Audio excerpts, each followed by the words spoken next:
અને મને કહેવા દો, આમાંથી નાના હતા અને ઝાલર વગાડવા હાટુથી વેલા મંદિરમાં વૈયા જતા એટલા કેટલા? હા, નગારું વગાડવામાં હું પેલો કલાક પેલા બાપુ પૂગી જતા. નગારું મારે વગાડવું, ઝાલર મારે વગાડવી, નાદ મારે કરવું. અમુક તો શંખ લઈને કલાક પેલા પૂગે ભાઈ.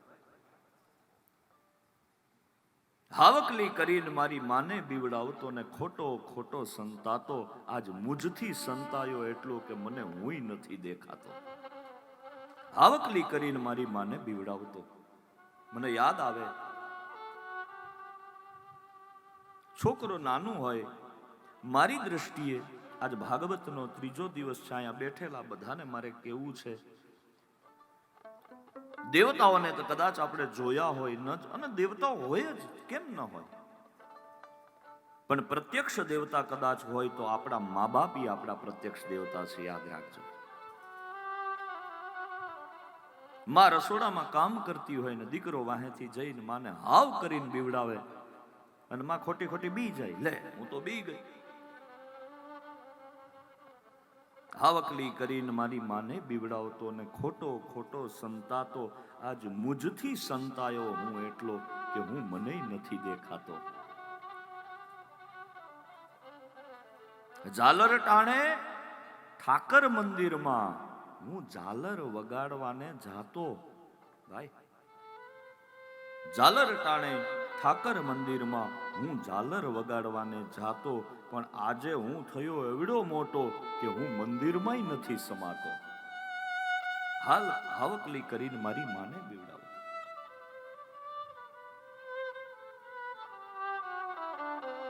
મા બાપે કેટલા સપનાઓ પૂરા કર્યા હોય છોકરાઓના, અને એના એ સંતાનો. જો કે આપણે કાઠિયાવાડમાં તો બહુ સારી પરંપરાઓ છે બધી પ્રભુ,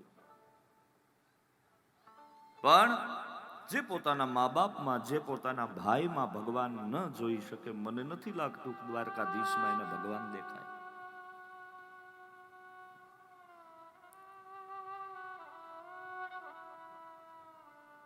આપણી અંદર રહેલા ભગવાન આપણને પ્રેરણા આપે છે. અહીંયા ભાગવતની કથામાં મારે 2-3 વાત કરવી છે સરસ.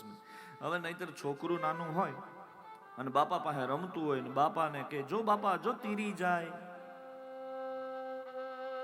બાપા એમ કે હા બેટા, એની વાહે જો મતોરો હોત છે, નહીતર બાપને મકોડો બોલતા આવડે છે.